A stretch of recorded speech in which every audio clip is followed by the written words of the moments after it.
Chapter second, ए room 10/8, एक 10/8 का कमरा है। Question 1, who were engage in the discussion of the draft plan of the new house, नए मकान के ड्राफ्ट प्लान में कौन को इस चर्चा में कौन कौन व्यस्त थे। At first Mrs Malik and architect were engage, later बाद में Mrs Malik also join them, बाद में मिसेज मलिक भी उसमें सम्मिलित हो गए। In the discussion of the draft plan of the new house. Question second, what did Mrs Malik seem to steam insist upon, किस पर ज़्यादा जोर देती हुई प्रतीत हुई श्रीमती मलिक। मिसेज मलिक डिड को छोड़ेंगे, सीम्ड, सीम का सीम्ड हो जाएगा। To insist upon the, increasing upon preposition है, इसके बाद क्रिया जो आती है उसमें आईएनजी लगेगा। Increasing the size of the store room, store room की साइज बढ़ाने के लिए वो ज़्यादा बल देती है। टू बी, साइज होनी चाहिए स्टोर रूम की 10/8। For the present use of the her old mother in law's, वर्तमान में उनकी सासू माँ के काम आ जाएगा। आफ्टर हर, और दादू सासू माँ के बाद as a store, store room के रूप में काम आ जाएगा। Question number third, what were the Mrs mister Maliks view regarding a store room, store room के बारे में श्रीमान मलिक जी के क्या विचार है। The following were mister Malik's views regarding a store rooms, the room should be little bigger, श्रीमान मलिक जी भी मानते थे कि स्टोर रूम थोड़ा बड़ा होना चाहिए। ट्रंक्स कैन बी मूव्ड, ताकि सामान को हिलाया डुलाया जा सकता है। अबाउट फ्रीली, आसानी से। It is convenient to keep it tidy, keep it tidy का अर्थ होता है साफ सुथरा रखने में भी आसानी होगी। Question number 4, why did the Mrs Maliks decided to settle down in the Delhi permanently, Shrimati Malik Delhi में परमानेंट क्यों बसना चाहती थी। Mrs Maliks decided to settle down in the Delhi permanently because the children were grown up, बच्चे अब बड़े हो गए। They were posted back in Delhi, अब उनकी ट्रांसफ़र भी वापस दिल्ली हो गया था। They will have the house build, अब वो मकान अपना स्वयं का मकान का निर्माण करवाएंगे। Question number 5, what was the attitude of the Mrs Maliks toward her mother in law's. The attitude of the Mrs Maliks toward her mother in law's was discriminatory. Mrs Malik का जो एटीट्यूड है, दृष्टिकोण है अपनी सास के प्रति, वो भेदभावपूर्ण तरीके का था। सी थॉट, वे सोचती है, to keep her a store room because she was old, वे अपनी सासू माँ को स्टोर रूम में रखने के बारे में सोचती है क्योंकि वो बूढ़ी थी। Question number 6, what were Mrs Maliks plan regarding the furniture for the new house, नए मकान के लिए फर्नीचर के बारे में मिसेज मलिक का क्या प्लान था।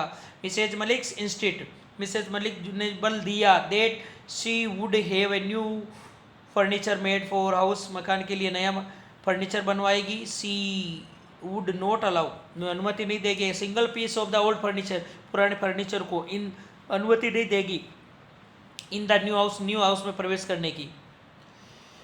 Question 7, everything had to be the forgotten, सारी चीज़ों को भूलना पड़ेगा। What does the word everything here refer to, कौन सी सारी चीज़ों को भूलना पड़ेगा जो श्रीमती मलिक से जुड़ी हुई है। The word everything here refer to the various plan, जो श्रीमती मलिक ने कई प्लान बनाए थे। Thought of for doing up the house, जब मकान बन रहा था तो उन्होंने कई प्रकार की योजनाएं बनाई थी। द पेन्स, उन दर्दों को भी भूलना पड़ेगा। ऑफ सुपरवाइजिंग, जो निरीक्षण के दौरान उन्होंने झेले थे। द कंस्ट्रक्शन, मकान का निर्माण के लिए।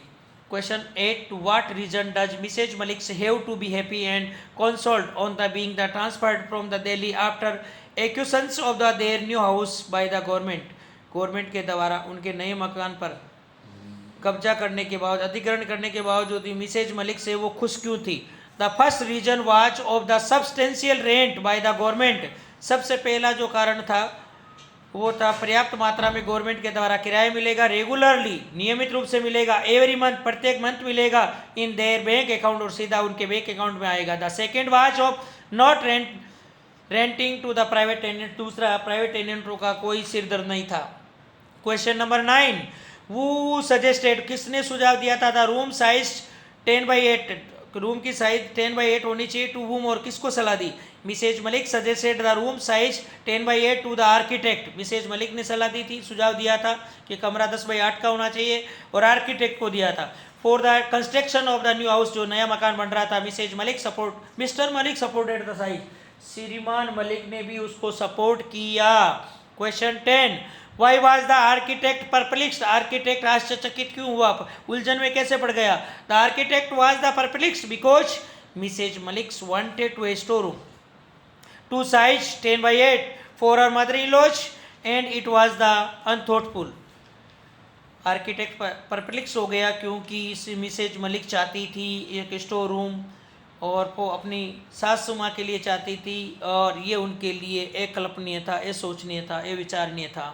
Question 11, in what manner was Mrs Maliks daughter in law similar to the figure in the sketch. जो मकान का नक्शा बना हुआ था उसमें जो फिगर आकृति बनी हुई थी उसके अंदर और मिसेज मलिक की बहू के अंदर क्या समानता थी? आंसर इसका, Mrs Maliks daughter in law's was wearing a maroon colour sari, क्योंकि मिसेज मलिक के मैरून कलर की साड़ी पहनी हुई थी। That the figure in the sketch had, जैसा कि उस स्केच के अंदर फिगर को भी पहनी हुई थी। इन दिस मैनर, इस प्रकार, सी वाज सिमिलर, वो सिमिलर थी, उसके जैसी थी। क्वेश्चन नंबर 12 है, why could the Malik not shift to the there new house on Monday morning, when do they do so and why. वो मंडे की मॉर्निंग को मलिक परिवार अपने नए मकान में शिफ्ट क्यों नहीं हो सका, और नहीं हुआ तो कब हुआ और क्यों हुआ? उस the Maliks could not shift to there new house on the Monday morning को शिफ्ट नहीं हो सके because of the heavy downpour, क्योंकि मूसलाधार बारिश हुई थी। दे डू सो, उन्होंने ऐसा कब किया शिफ्ट होने का काम? इन द इवनिंग में किया। Because Monday was the auspicious day, क्योंकि मंडे उनके लिए शुभ दिन था। Because Mrs Maliks wanted to shift, Mrs Malik भी शिफ्ट होना चाहती थी। Question number 13, what did Mrs Maliks not like about her daughter in law. वो अपनी बहू की कौन सी चीज़ों को नापसंद करती थी?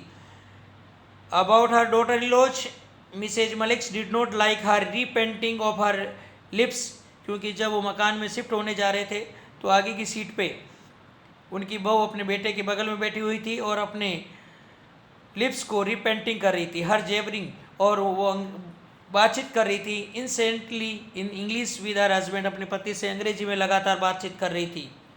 Chapter complete. Thank you.